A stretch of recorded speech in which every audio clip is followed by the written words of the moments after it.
Salve, salve meninos e meninas, tudo bem com vocês? Como vocês sabem, o nosso podcast tem um objetivo central, de sempre levar informações de qualidade para vocês. Como estamos na reta final para a prova do Enem, nós faremos uma pequena pausa nos temas que são globais e focaremos no tema central da prova do Enem, de modo que você chegue no dia 3 e no dia 10 super preparado e super confiante para a realização dessa prova. Nesse aspecto, então, seja bem-vindo e vamos conversar sobre Enem. Salve, salve, galerinha! Sejam bem-vindos ao Genoma Cast, nosso quarto episódio especial Enem, e hoje estou aqui com um time de natureza para te ajudar a entender os atalhos para mandar super bem na prova de Enem 2024. Ao meu lado, Paulo Madeira. Seja bem-vindo, Paulo. Prazer. Professor de quê, Paulo? De física, a melhor. Aqui na minha frente, meio na diagonal, Maurélio Gandra. E aí, Gandra? Salve, salve da visão, tamo na área. Você dá aula de que, Gandra? Química. É a melhor ou... Com toda a certeza, Bom, é a melhor. Queda de braço para definir aqui agora. Eu tô machucado. Como é que é? Queda de braço, eu vou sair perdendo. E aqui na minha frente, Tiaguinho. Tudo bem, Tiago? Beleza da visão, Tiago tamo Coelho, aí. tá, gente? Tiago é. Tiago, professor de... Biologia, com certeza a melhor das naturezas. Tá vendo? O problema da natureza é isso. Todo mundo disputa um espaço de ser melhor. Mas é porque a natureza realmente, né, galera? Ela tem uma paixãozinha entre os estudantes. É algo que eu acho muito legal. É muito fascinante, na verdade. Eu que sou de ciências humanas, eu posso dizer com clareza muito óbvia, assim. Quando eu estava no pré-veste e também na escola, eu me amarrava em ciências da natureza. Não mandava bem em química, tá, Maurélio? Mas eu gostava. Eu gostava. A física mesmo, eu adorava a física, exceto quando tinha cálculo. Né? A biologia, como tinha pouco cálculo, eu não gostava da genética. Então é de boa. Tranquilo. É de boa. Então vamos lá aqui, galera. Vamos conversar pelo que interessa. Vamos começar aqui com Paulo Madeira, seguindo a ordem que nós já estabelecemos desde o início, quem está aqui do meu lado. Paulo, em física, cara, o que o estudante precisa estar atento para fazer uma boa prova do Enem? Bom, primeira coisa importante, quando a gente começa a fazer prova, questões assim, muitas vezes o aluno ainda tem uma ideia antiga do Enem, de que eu leio a questão e a resposta está meio na questão. Já tem um bom tempo que isso não é assim. Então, hoje, já é parte daquilo que você estudou. E você está indo lá defender aquelas questões que você estudou, aqueles temas que você sabe. Então, a prova está assim. O Enem ele tem um problema. Não pode pedir questões muito longas, muito cálculo, coisas para desenvolver. Então, ele tenta compensar isso fazendo muita pegadinha. Então, sempre tem algum assunto, algum distrator muito grande no meio da questão, e ele fica tentando testar o seu raciocínio dessa forma. Então, você vai ler a sua questão com muita calma, entender se ela faz sentido ou não dentro daquilo que você estudou e procurar a resposta. Quando você procurou a resposta, você conseguiu entender o que está acontecendo na questão, pode se dedicar, pode se debruçar que você vai conseguir fazer. Ao final, principalmente na parte que envolve exatas, né, cálculos e coisas assim, é sempre bom você revisar o que você está fazendo. Você pediu para calcular lá uma velocidade, você foi e calculou, mas ao final ele pode te pedir assim, calcule a diferença entre as velocidades ou a razão entre as velocidades. Sabendo que a velocidade de fulano é tanto, quanto é a velocidade de ciclano. Então, sempre analisar os dados ao final. Dificilmente é fazer uma conta, chegar a V igual a 5 e marcar 5. Isso é uma grande armadilha. E esse distrator vai estar lá, né, Paulo? Vai, é com certeza. Espera. Então, sempre tem esse tipo de coisa. Então, você tem que defender aquele um ano inteiro ou mais que você passou investindo no seu estudo. Então, se você estudou velocidade, você sabe calcular a velocidade, não é para ter problema. Você vai calcular a sua velocidade. Só que ao final, você calculou, jogou aquele valor cru lá, de qualquer forma, dificilmente você vai acertar, você vai ter algum problema nisso. Então, primeiro, ter muita atenção nessas pegadinhas, porque sempre tem. Cuidado também para não parecer uma paranoia, né? Eu calculei velocidade igual a 5. Aí agora, eu não vou marcar 5, porque eu sei que o Enem está tentando testar. Aí isso é paranoia também, tem que tomar cuidado com isso. E na parte de física, que costuma ser uma daquelas matérias que não é todo estudante que tem muita intimidade, ou que gosta muito, ou até que domina. Mas ela é uma prova muito interessante. Por quê? Das 15 questões, uma boa parte, quase aí metade dessa prova, tem questões conceituais, tem coisas que só com o conceito, mesmo sem ter que aprofundar em muito cálculo, você vai resolver.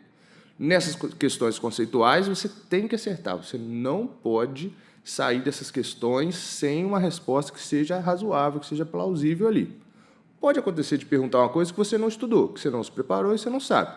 E aí tudo bem, você vai errar mesmo, você não vai tirar, né, perfeito, né, acertar todas as questões do seu Enem. Uma ou outra você vai errar e não tem grande problema. Mas nessas questões que são teóricas, que são mais conceituais, que quase não vai envolver cálculo, você vai depender de uma leitura, de uma interpretação muito boa e lembrando aqueles conceitos, aquelas coisas que você aprendeu. Outro erro que é muito claro, e aqui, assim, não vou só falar de conteúdo, né? Eu tenho que dar essas estratégias de prova, porque você já está chegando às vésperas aí do seu Enem. Se você começou a ler a questão, você sabe que tem um algoritmo específico, tem um jeito de ler a questão do Enem. Principalmente a gente começa lendo o comando. Ler o comando, ler a perguntinha ali é muito importante para que você entenda do que a questão está falando, para ir direto ao assunto. O Enem ele é meio prolixo, ele fala muito, escreve muito, é muita volta para chegar no assunto. Então você já pode ler o comando primeiro. Sempre a última frase em cima da opção A, aquela última frasezinha ali é a raiz da questão, o que ele quer de você. Se você leu e aquilo fez sentido, aí você pode continuar fazendo a sua questão normalmente. Uma vez que você entendeu o comando, entendeu ali o que tem que fazer, pensa na questão sem olhar a opção. Tem que tomar muito cuidado com a opção. Ali você está em desvantagem. São 4 contra 1. São 4 opções erradas e uma certa. Aí você começa a ler aquilo ali, meio perdido na questão, ou só porque tem o costume de ler a questão toda e ficar lendo as opções. Isso é um erro grave. Tem que tomar cuidado com isso. Entenda a pergunta, entenda os elementos que ele te deu. Formula alguma ideia disso. Se você já tem uma noção, aí você pode procurar as opções tranquilamente. Só uma pausa aqui, Pode rapidinho. Essa estratégia que aqui a câmera aqui tá. Essa estratégia que o Madeira tá propondo, a gente já está muito em cima da hora, né, o Madeira.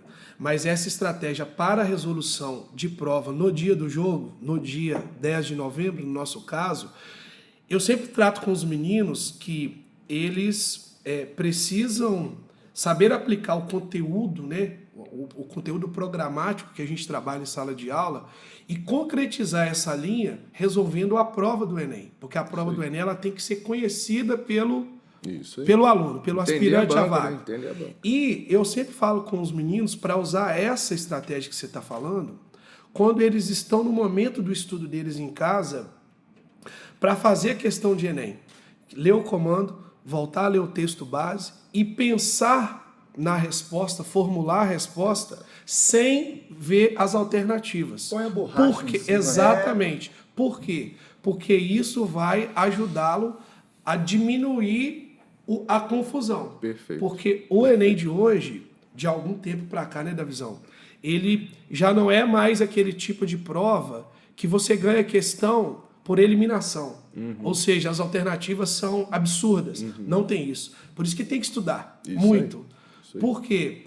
Porque os distratores a questão passar pelo filtro e para ela ser aprovada, o cara que elaborou a questão, ele pensou em todas as possibilidades de erro. Ele pediu a razão entre as velocidades x e y.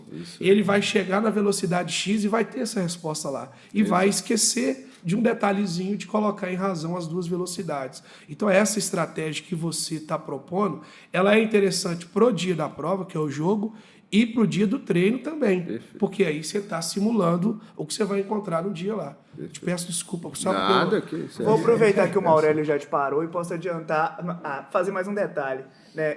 Isso de você ler as alternativas te confunde muito na biologia, porque várias vezes você vai ter questões em que todas as alternativas, todas as afirmações são corretas. Se você analisar a afirmação sozinha, o que aquela afirmação está te dizendo, conceitualmente está correta. Mas ela não completa, não responde o comando acima. Entendeu? Então, quando o aluno vai pegar e ler todas as opções para analisar sem ter entendido claramente o que está te pedindo, ele vai entrar em parafuso, vai parar, mas tudo aqui está certo, todas as afirmativas estão corretas. Mas qual dessas afirmativas corretas que corresponde ao comando que foi dito anteriormente? Né? Então, isso acontece muito e a estratégia do Madeira ajuda bastante. E só para fechar essa parte, é importante que vocês entendam. A estratégia que o Madeira propôs, a gente já falou nela na na linguagem, já falamos em humanas. O Enem, você tem que responder o que está sendo perguntado. Então, você tem que entender o comando da questão.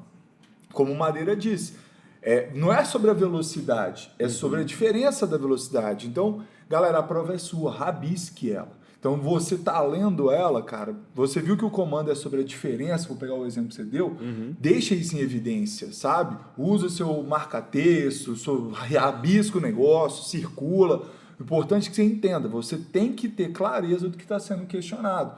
E aí, só para a gente fechar e devolver a palavra para o Madeira, não é à toa que a questão do Enem, as alternativas, elas são chamadas de distratores. Elas não são alternativas, são distratores. Elas estão ali para te distrair. Essa é a ideia. E a distração vai se dar com isso, levando em consideração eventuais raciocínios que você assumiria, como o Thiago comentou também, levando em consideração trechos teóricos que são coerentes, né? Mas continua. Exato. Isso aí, é só... Né? A gente percebe uma coerência até em áreas diferentes. É o modo como a questão é feita. Eu sempre comento com ele o seguinte: se eu quiser fazer uma questão e mandar para o Enem, como é que seria a lógica? Ela tem que seguir aquele padrão. Não poderia entrar uma questão na prova que está com uma formatação, uma lógica diferente. Então, aquilo ali é o DNA, é a raiz do que o Enem cobra, não tem para onde fugir. E até essa questão que o Thiago comentou é muito legal, é o seguinte: esse desempate ao ler as opções não acontece mais. Tem uma questão de texto e contexto. Se eu leio letra A, está escrito assim, o céu é azul, letra B, a grama é verde. Isso não é mentira. Isso é verdade, você entendeu?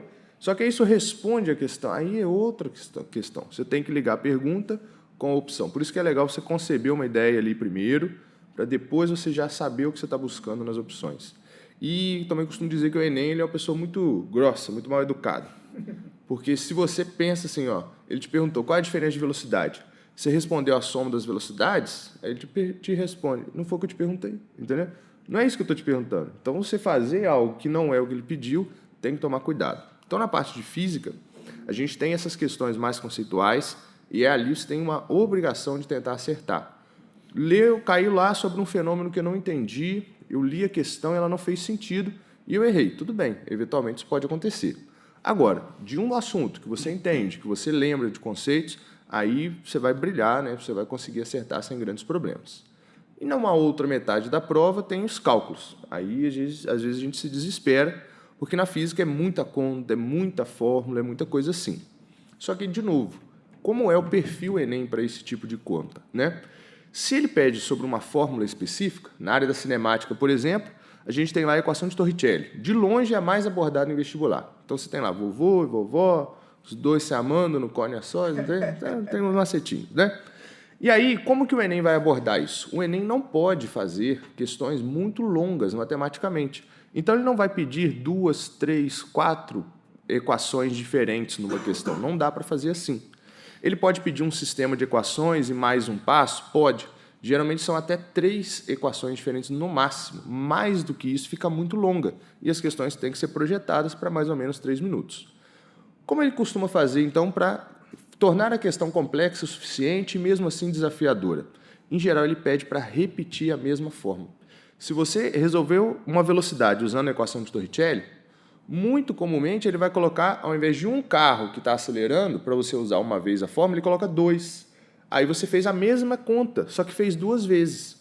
Poxa, mas qual é o desafio? Eu já sei resolver para um, também sei resolver para outro, mas você gasta tempo. Então, é uma prova que está tentando minar cada recurso que você tem. Sua atenção, o seu tempo. Então, muitas vezes, ele pede 2 vezes o mesmo tipo de cálculo. Seu equilíbrio emocional. Prova, né? Então, sempre esse tipo de coisa, ele está te cansando. O Enem é uma prova tipo maratona. Ele vai te cansar. Ele sabe o que vai te desgastando ao longo desse tempo todo. Vou começar o número de horas, né? São muitas horas concentrado, é uma prova longa. Então, e rápida, né? É difícil. Então, você tem que ficar ali, uma prova que agita, né? É isso aí, é difícil.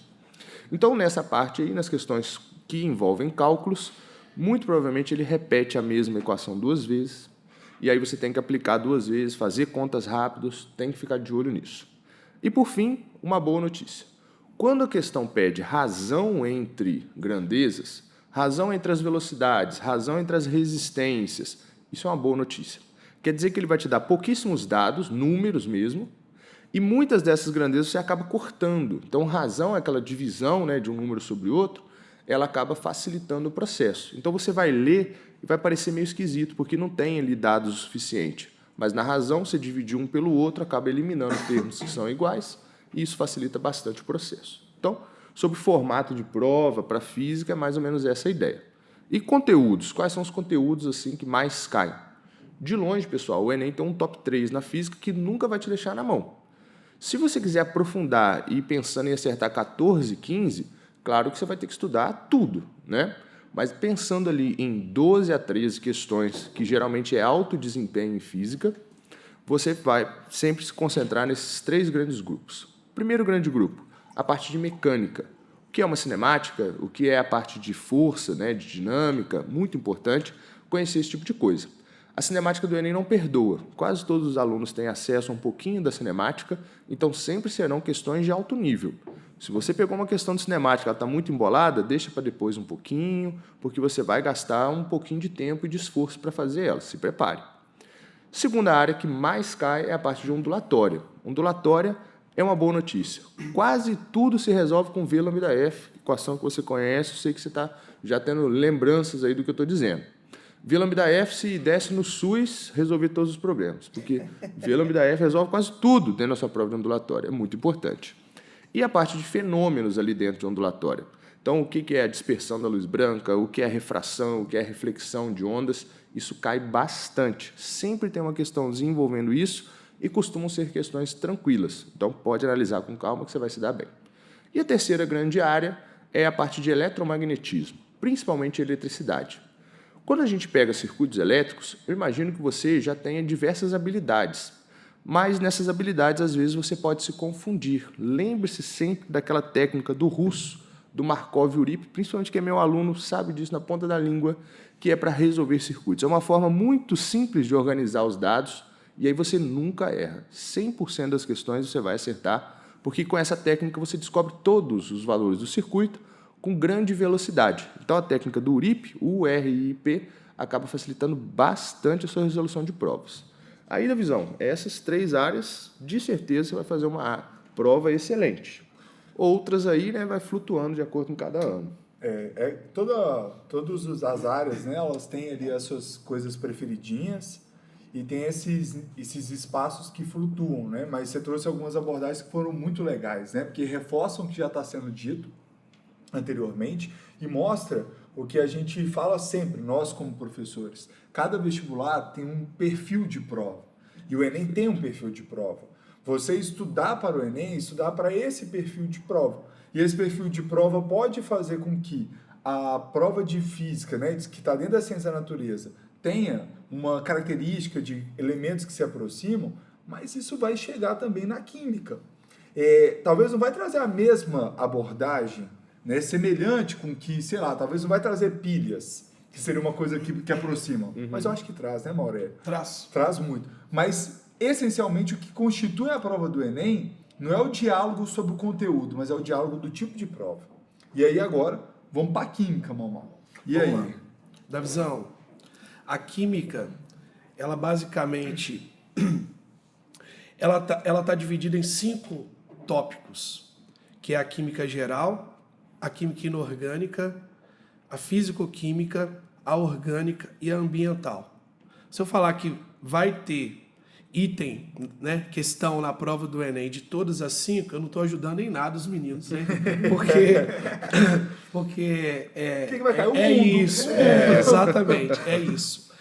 E aí, o que tem acontecido nos últimos anos, né?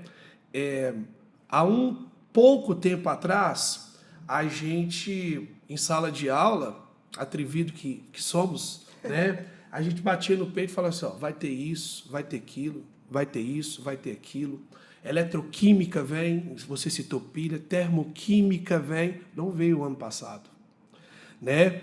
Então, isso para o aluno é um pouco desesperador, porque a estatística está um pouco contra eles. Todas as habilidades vão cair, beleza. Mas qual é a parte do conteúdo que vai se tornar aquela habilidade, que é o X da questão, para a gente afunilar?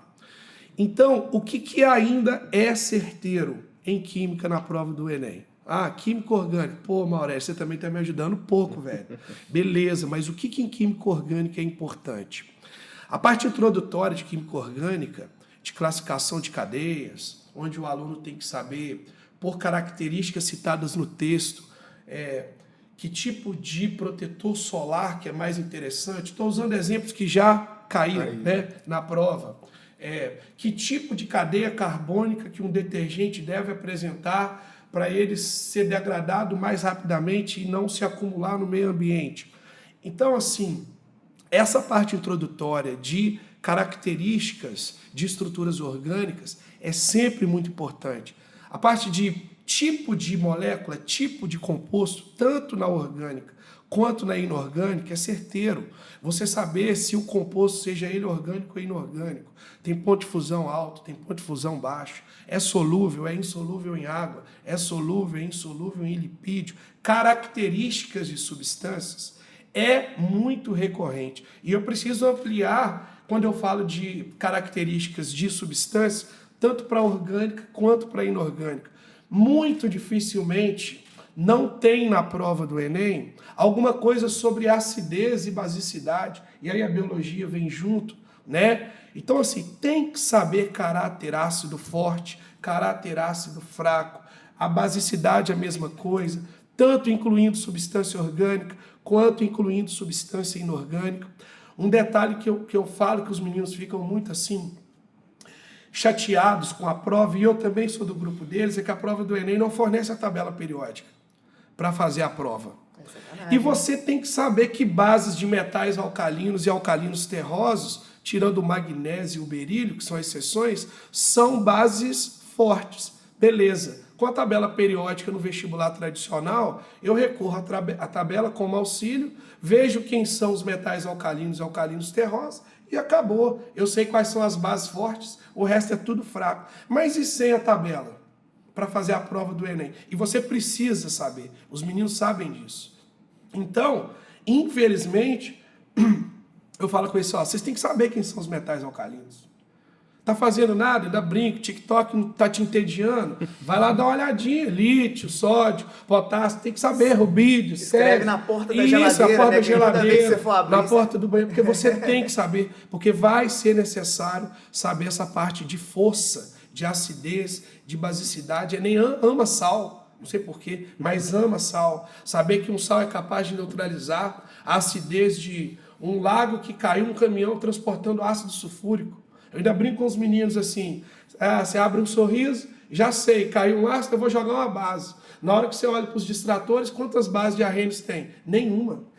Aí eu brinco, chega a escorrer uma lágrima aqui. Não, pô, você sabe que essa substância pode ser um sal, mas que tenha caráter básico. E para isso, você tem que saber força de ácido e base. Tem que saber quem são os metais alcalinos e alcalinos terrosos, sem estar olhando para a tabela periódica. Então, essa acidez, essa basicidade, características de substâncias, tanto orgânicas quanto inorgânicas, interações intermoleculares e aplicação nas propriedades físicas, solubilidade, ponto de fusão e ebulição, isomeria geométrica, o Enem tem adorado, ela já põe estruturinha lá, do ácido graxo, que talvez na biologia, né, tenha essa interdisciplinaridade aí, e o arranjo que ele já põe em fórmulas de linha, já está querendo saber se é um arranjo cis ou se é um arranjo trans. Então, isomeria vem muito.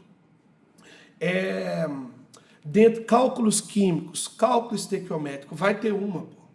Vai ter uma. O Enem ama cálculo estequiométrico, ama os casos particulares, a gente falou no Rios lá, né, Davi? Pureza, rendimento, possibilidade de excesso, reação em sequência, em que você tem que definir uma equação global pela soma algébrica das etapas. O Enem ama isso, muito dificilmente não vem. Radioatividade tem aparecido com recorrência. E química ambiental, o Enem está mudando um pouco a estratégia da química ambiental. Antes era muito efeito estufa, camada de ozônio, chuva ácida. Agora ele está trazendo a química ambiental para um crescimento sustentável, uma agricultura sustentável. Então, o aluno tem que saber, eu sempre falo isso na aula de química ambiental, você tem que conhecer o impacto ambiental, quais são as causas, quais são as consequências e que normas e atitudes podem ser tomadas para atenuar aquele impacto ambiental. Então aqui eu estou traduzindo a habilidade com as minhas palavras para o aluno entender o que ele tem que ter de noção para essa química ambiental. Então, orgânica, características de cadeia, físico-química, termoquímica, equilíbrio, eletroquímica, características de substâncias, ambiental, radioatividade. Isso é mais ou menos a espinha dorsal dessa prova aí de química no Enem. Eu ia começar a falar eu comecei a falar e não concluí, Davi. Quando eu pego os gráficos do que caiu de química nos últimos 5 anos, obviamente a gente precisa fazer esse estudo para a gente entrar em sala de aula e para vir no programa, né? Os gráficos, eles são gráficos, estou falando das 15 de química, tá, gente? Não estou falando da ciência da natureza como um todo. Eles são 5 gráficos muito diferentes um do outro. O Enem de 2023, ele tem 20 subtópicos, Davi. Ele tem 20 subtópicos para 15 questões, ou seja, tem uma questãozinha ali que abordava 2 pontos em conjunto na aplicação do item. 20 subtópicos. Então a prova está muito diversa. Mas ainda assim, esses pontos que eu falei aqui, ele ainda é a espinha dorsal. Isso tudo que eu falei aqui, ele no mínimo será 80% da prova do dia 10 de novembro. Então, assim, é uma atenção que eu peço. A estratégia de fazer prova já deve ter... É o último podcast? Não, o último é matemática. Então, é o penúltimo. Então, os meus colegas anteriores, eles já devem ter abordado essas estratégias somado ao que o Madeira falou. A gente não bate cabeça gastando 8, 10 minutos numa questão no início. No início da prova, a adrenalina está lá em cima. Você acabou de sentar... Tá sabendo que tá tendo Flamengo e Galo do lado de fora, né? Vai ser no mesmo dia, vai ter talvez. Esse problema ainda. Vai ser, não vai mudar não, né? Eu acho que tinha que mudar. Eu também acho. Os meninos... O Enem. Não a final, né? Tinha que mudar a prova. Então a gente não quebra a cabeça no início. Não sei essa. Eu acho que eu não sei, talvez. Pulei. É a segunda. Não sei. Pula. E aí a frequência já vai diminuindo. Você vai conseguir resolver a terceira, a quinta. Você tem que garantir aquelas questões que supostamente, independente da estratégia, já eram suas. Porque se você quebra a cabeça no início, talvez lá na frente, uma questão que era sua, você não vai conseguir ganhar os pontos, entre aspas, dela, porque você quebrou a cabeça e gastou um tempo muito grande no início, tomando uma atitude de uma estratégia equivocada. Então não tem problema pular 5 no início, não. Você está nervosão, pô. Deixa a frequência cair um pouco, dá uma respirada, você vai levar um chocolatinho, né? Vai fazendo, chegou na 90ª. Agora eu vou voltar lá e vou quebrar a cabeça, porque as minhas eu já garanti. E é isso, a tendência é só subir a sua nota. Fazendo um paralelo com o jogo, né, Aurélio? O Enem é como se fosse um jogo de ida e volta. Você tem que administrar ele. E a bola não queima no primeiro. Vocês eram jogadores aqui? Os primeiros 10 minutos. A bola queima no pé, pô. Mas depois que você acertou o passe. Os dois jogadores de basquete, né? Acertou o passe e tal, já vai, a frequência já diminui, você já entende. Enfim, é mais ou menos o primeiro arremesso, né, Madeira? Aí o cara já fica mais já erra todas. Pois é, acho que é por aí. Brincadeira à parte, eu acho que é por aí. Hoje eu dei aula no 3º ano, né? E eu percebi algumas meninas, as que estudam muito, que a gente, né, percebe o empenho ao longo do ano, elas estavam uma pilha. Eu até tirei... De Daniels ou não? Não. Uma pilha mesmo, né? Assim, de nervosismo. E eu tentei ali, eu falei assim, pô, calma, velho. Calma, já você não fez, não veio ao longo do ano. Agora, já foi. O que você precisava de entregar, de dedicação e empenho, você já entregou. Agora é baixar a frequência e ir lá fazer o que você se preparou para fazer. Então, ficar nervoso, você vai ter 2 trabalhos. De ficar nervoso e depois de se acalmar. Porque se você não se acalmar, vai dar errado. Vai dar merda. Ué. Então já vai calmo, já vai tranquilo. Acho que é por aí. Pode crer. Sensacional, Maurélia. E a Bio, cara? Eu tô vendo você aí com uma camisa provocativa aí, ó. Aí tem todo mundo, né, cara? Einstein, Química, Darwin e Marie Bio. Curie. Sensacional. Só gente fina aqui na camisa. Quem tá na frente? Marie, Colheita, tá a única a ganhar do prêmio Nobel por 2 áreas diferentes. Exatamente. Pô, sensacional. Que mulher cara. sensacional, né, cara? Sensacional. E, ironicamente, morreu por causa da radiação que ela descobriu. É, Triste.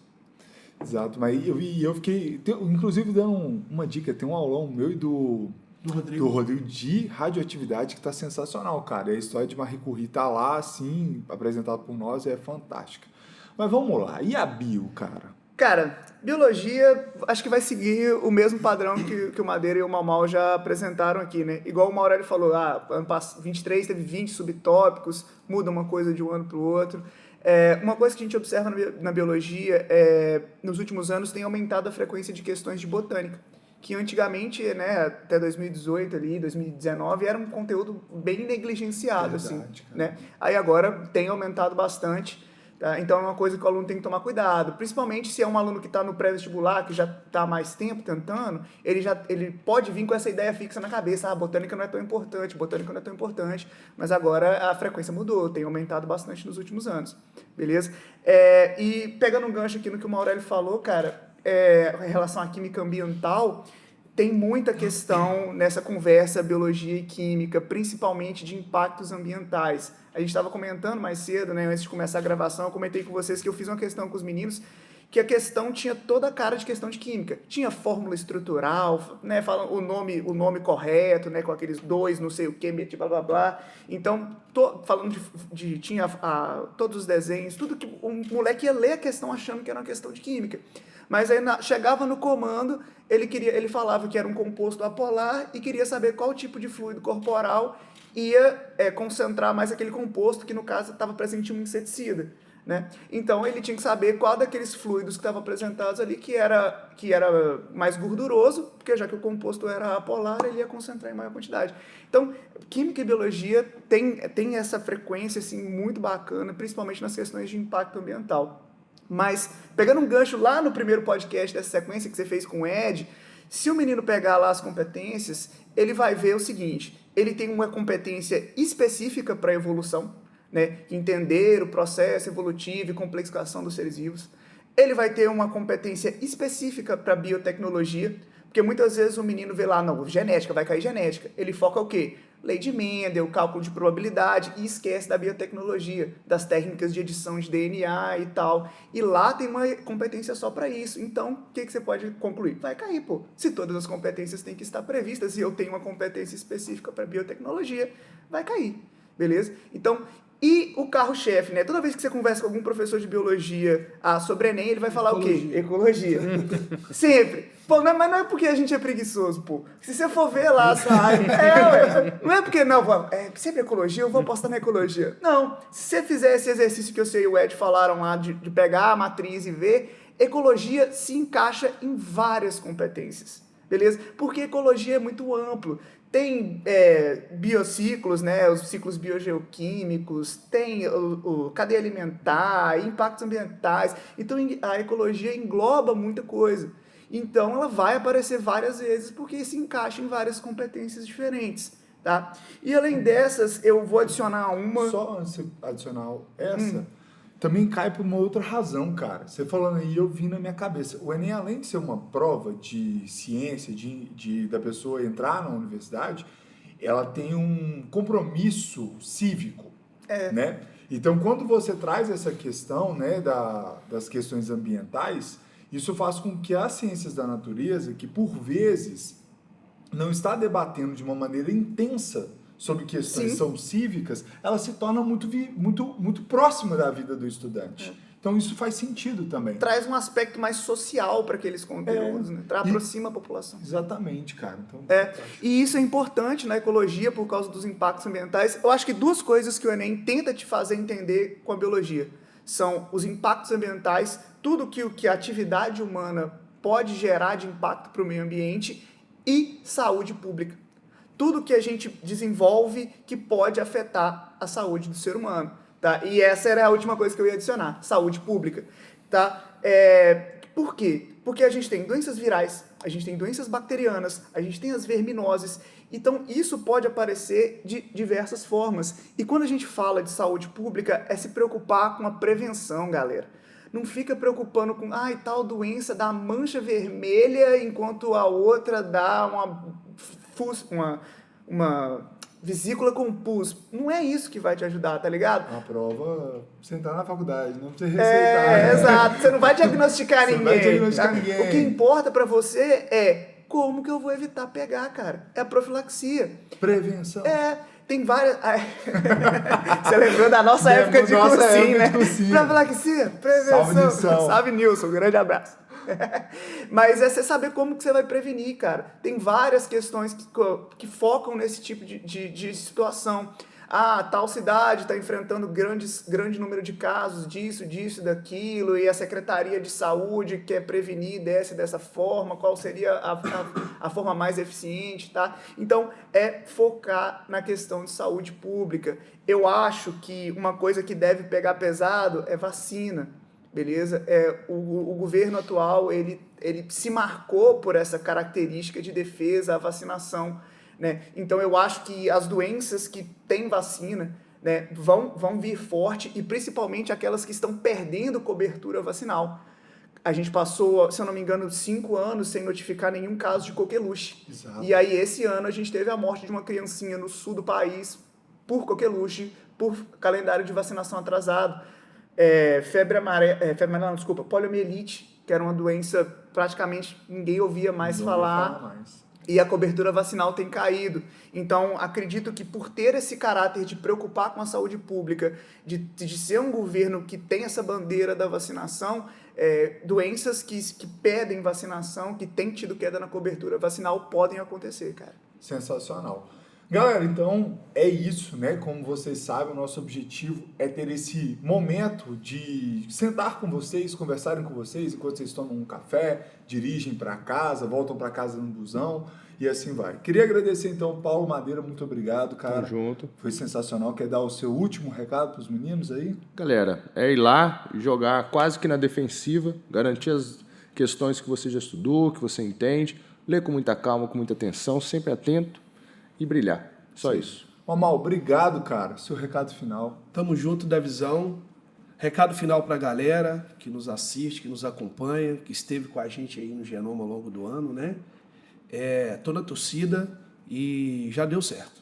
Já deu certo. Thiago, brigadão, cara. Recadinho final. Valeu, galera. Obrigado aí pela participação. Muito da hora. A gente deu dicas muito bacanas nesse e nos outros podcasts também que eu assisti, eu acompanhei todos. Fica a dica.